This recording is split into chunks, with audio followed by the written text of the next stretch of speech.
Archive बना सकते हैं, यानी अगर आपने किसी फाइल डायरेक्टरी वगैरह का बैकअप रखना हो तो कैसे उसकी आर्काइव बना सकते हैं। पूरी डायरेक्टरी के अंदर फाइल को एक फाइल के अंदर रख देंगे हम, तो टार फाइल कहलाती है। ये कंप्रेस फाइल नहीं होती, ये टार फाइल होती है, यानी कि आपने किसी चीज़ का बैकअप बनाना हो किसी डायरेक्टरी वगैरह का, तो फिर हम देखेंगे कि कैसे इसे एक्सट्रैक्ट भी करते हैं और कैसे इसे अलग डायरेक्टरी में भी रख सकते हैं, फिर कैसे इसे कंप्रेस भी कर सकते हैं। तो ये सब चीज़ें तो अभी के लिए आपने यूज़ करना है। जैसे अभी हम देख लेते हैं हमारी प्रेजेंट वर्किंग डायरेक्टरी कौन सी है, ये होम नेटवर्क स्टैक के अंदर। तो मैं जैसे इसके अंदर कॉपी करना चाह रहा हूँ, तो पहले मैं लिख दूंगा टार, फिर लिख दूंगा CVF। सी का मतलब है क्रिएट करना, मैं क्रिएट करना चाह रहा हूँ नई टार फाइल। वी का मतलब है वर्बोस, यानी कि और इन्फॉर्मेशन जब जैसे ही ये एक बनती जाए फाइल तो इन्फॉर्मेशन आती जाए कौन कौन सी फाइलें ऐड हो रही हैं ये वो। तो वर्बोस करना होता है कि और ज़्यादा इन्फॉर्मेशन देखना जो प्रोसेस हो रहा है उसकी। और एफ का मतलब फाइल, कि कौन सी फाइल को मैं बनाना चाह रहा हूँ। तो फिर ये पहले मैं इधर रख देता हूँ कि मैं होम में मैं डॉट भी लगा के करंट डायरेक्टरी देता हूँ, लेकिन मैं आपको सिखा रहा हूँ कि आपने जैसे पाथ देना हो तो आप कैसे देते हैं नेटवर्क स्टैक। तो इधर से etc.tar, ये फाइल का मैंने नाम रख दिया जिस जो etc.tar है। और फिर मैं कौन सी डायरेक्टरी को के सारे कंटेंट को इस tar में लाना चाह रहा हूँ, तो etc डायरेक्टरी है, ये etc डायरेक्टरी जो सी है ये मैंने आगे नाम दे दिया। तो etc डायरेक्टरी के अंदर जो सारी फाइलें डायरेक्टरी वगैरह वो सारी का इस etc.tar में आ जाएंगी। तो फिर ये अभी मैं एंटर कर देता हूँ। तो अब मैं ये लिस्ट करता हूँ, तो ये etc.tar आप देख रहे हो ये फाइल बन गई है, etc.tar फाइल बन गई है। तो इसकी यहाँ हम डिटेल भी देख सकते हैं कि इसका साइज क्या है, ls-l से कर लिया। तो ये बन गई है, इसका साइज वगैरह बता रही है और ये कब बनी है। तो ये इस तरह आपने अगर किसी चीज़ का बैकअप लेना हो डायरेक्टरी वगैरह का तो आप इस तरह टार फाइल बना सकते हैं। तो अभी हम देखते हैं कि इसके अंदर से कंप्रेस फाइल टार यूटिलिटी के साथ कैसे हम बना सकते हैं। तो यही चीज़ होती है, ऐसे ही करना होता है, लेकिन बस थोड़ा सा आर्ग्यूमेंट आपने बदलना है। ये हमारा पहले अलग कर गया।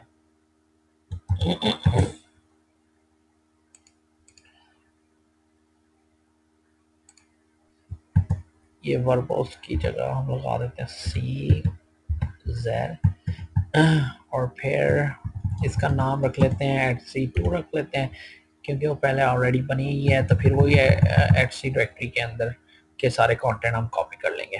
तो ये कंप्रेस फाइल बन जाएगी और इसकी एक्सटेंशन भी बदलनी है, इसकी TGZ हो जाती है, TGZ। वैसे आपको एक्सटेंशन ये लिखने की ज़रूरत नहीं होती है TGZ वगैरह, लेकिन ये हेल्पफुल रहती है कि लोगों को पता चल जाता है कि कंप्रेस फाइल है। अगर अभी मैं एक और चीज़ बताता हूँ, ये पहले एंटर कर लें। अब ये लिस्ट कर लेते हैं। अगर आपको कोई ऐसे एरर आ रहा तो आप सुडो करके भी कर सकते हैं, कभी कभी परमिशन होती है, जैसे ये ऐसे सुडो करके, तो अगर वो फाइल नहीं खोलते या कॉपी नहीं होती तो फिर इस तरह ये होती है। तो अभी हम लिस्ट एल कर लेते हैं, अभी वो आ गई होगी ये TGZ फाइल। ये अब ये जो है आपने ये देखा होगा कि ये दोनों ये जो पहले हमने टार फाइल बनाई है उसका साइज ज़्यादा है, और ये क्योंकि ये कंप्रेस नहीं थी, ये वाली जो है ये कंप्रेस फाइल है, तो जैसे जिप फाइल वगैरह होती है, तो इसलिए ये इसका साइज जो है कम है। तो फिर ये इस तरह आपने देख लिया कि टार फाइल से कंप्रेस फाइल भी कैसे बनाते हैं। अगर आपने इसे अनकम्प्रेस करना हो यानी इसे ओपन करना हो तो फिर वो आप कैसे कर सकते हैं। तो फिर ये इधर हम देख लेते हैं, ये जो हो गया टार टार लिखा, फिर उसके बाद ये वाले आर्ग्यूमेंट आपने पास करने हैं। ये वही वी का मतलब है वर्बोस और एफ का मतलब तो टी का मतलब हम अनटार कर रहे हैं, उसे अनकम्प्रेस कर रहे हैं। तो फिर आगे आपने वो वाली जो फाइल है जो कंप्रेस की है उसका नाम दे देना।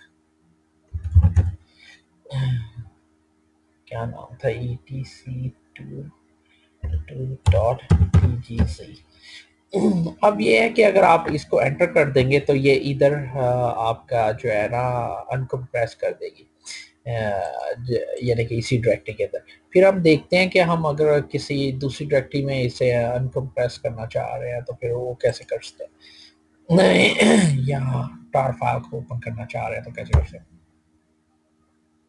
या आप इधर लिस्ट करोगे तो आपकी ये देखिए एटसी है ना डायरेक्टरी, ये ये बन गई होगी, उसके अंदर ये सारी डायरेक्टरी फाइल वगैरह आ गई होगी। तो अब हम लिस्ट करते हैं, तो इधर हमारी ये एटसी फोल्डर कहीं पड़ा होना चाहिए।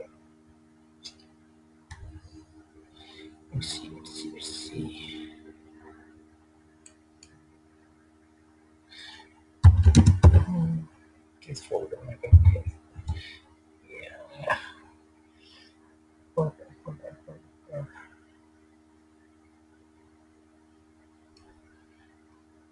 और ये तो कंटेंट शो है, सॉरी ये अभी एक्सट्रैक्ट करने के लिए हमें ऐसे लिखना पड़ेगा XBF XBF। ये पहले उसे कंटेंट देख लेते हैं कि यानी अंदर कौन कौन से कंटेंट पड़े हैं और ये वो कहाँ पे।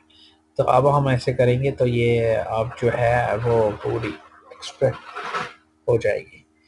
तो अगर हम एक्सट्रैक्ट अगर आप इसी डायरेक्टरी में करना चाह रहे हैं तो इधर ही रहने दें, फिर मैं आपको दिखाता हूँ कि किस तरीके से आप जो है ना इसको दूसरी डायरेक्टरी में भी एक्सट्रैक्ट कर सकते हैं। अब आप लिस्ट करेंगे तो एटसी डायरेक्टरी बन गई है, वो बन गई है। ऐसे करके देख लीजिए ज़रा अच्छे तरीके से। अगर आपने और मज़ा करना है तो हमने पहले ट्री यूटिलिटी इंस्टॉल की थी, वो आप करके देख सकते हैं। तो इस तरह आप अलग अलग लिहाज से देखते हैं, लेकिन अभी के लिए मैं ऐसे कर देता हूँ ऐसा। तो ये आ गया, ये हमारी एटसी एटसी ठीक है, एटसी में चले जाते हैं। ये सारी फाइल वगैरह आ गई, मैं इधर से निकल जाता हूँ। तो अब मैं फिर नेटवर्क स्टैक में आ गया। तो अब हमने क्या करना है, ये आपने देख लिया कि आपने एक्सट्रैक्ट कैसे करना है। वो ऊपर पहले वाली जो कमांड थी वो देखने के लिए कि इसके अंदर कंटेंट कौन कौन से टार के यानी क्या क्या पड़ा हुआ है। तो फिर अब ये एक्सट्रैक्ट करने की आ गई। तो अब एक्सट्रैक्ट जैसे मैं इधर नहीं कर, पहले मैं इसे रिमूव भी कर देता हूँ, किधर पड़ी है R लगा के। अगर आपने डायरेक्टरी को रिमूव करना हो एटसी लिख दिया, फिर लिस्ट करके देख लें वो इधर नहीं आएगी, डिलीट होगी होगी। अब मैं क्या करता हूँ, अब मैं किसी और फोल्डर में अगर मैं करना चाह रहा हूँ कि जी मैं इधर इसी डायरेक्टरी के अंदर ये एक्सट्रैक्ट नहीं करना चाह रहा, तो फिर मैं किसी और में भी कर सकता हूँ। तो फिर ये कहाँ है हमारे पास, हमारी फाइल कौन सी है, ये रही।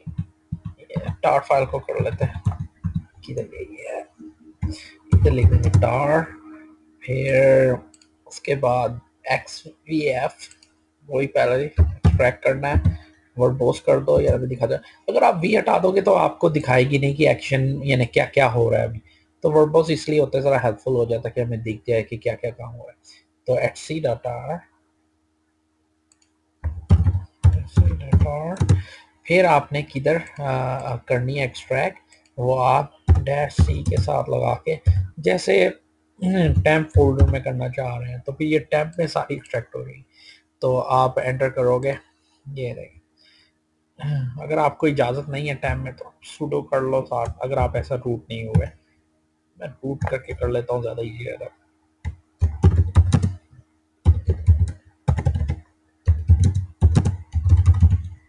रूट में आओ, रूट का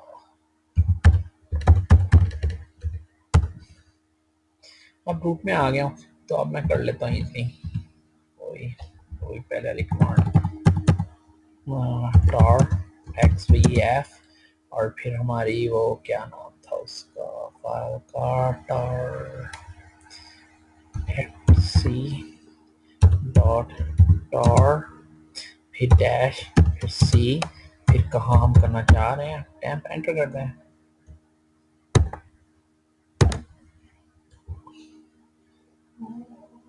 सी tar ये ना, ये क्या नाम रखा हुआ था मैंने, ओ ये तो मैं रूट डायरेक्टरी में आ गया ना, इसलिए अभी इसका पूरा पाथ देता है। होम, पहले मैं नेटवर्क स्टैक में था तो ये पूरा पा देता हूँ। मैं रूट में आ गया तो रूट का अपना होम फोल्डर होता है। तो अब ये उसको कर देते हैं तभी हो गया लिस्ट। अब टार की लिस्ट करके टाइम को देख लेते हैं। टाइम पर इसमें जाने की आपको ज़रूरत नहीं होती। तो ये देखें एटसी डायरेक्टरी बन गई। ठीक है, आप यानी कि ये नहीं कि हम सीडी करके टैप में जाएं और फिर लिस्ट करें, आप ऐसे भी दे सकते हैं फोल्डर का पाथ कि हम आपका फोल्डर का आपको पाथ पता होना चाहिए, उसके साथ ये कर दिया। अब मैं इसे रिमूव कर देता हूँ सीडी। अब मैं टाइम पे चला जाता हूँ, हम यहाँ से जाके रिमूव और उधर से भी कर सकता था, लेकिन हर टाइप की आपको आ जाएगी, प्रैक्टिस हो जाएगी कि कैसे कैसे करना है। और तो मैं इसे रिमूव कर देता हूँ, रिमूव हो गई। तो इस तरह आपने टार करना भी सीख लिया कि टार क्रिएट कैसे करते हैं, फिर कंप्रेस फाइल और टीजीजी कंप्रेस फाइल कैसे क्रिएट करते हैं, फिर उसे अनकम्प्रेस कैसे करते हैं दोनों को, जैसे टार फाइल को भी और जीजी फाइल को भी। और फिर उसके बाद अगर आपने किसी खास डायरेक्टरी में एक्सट्रैक्ट करना हो तो वो भी आपने देख लिया। तो it's a very useful thing.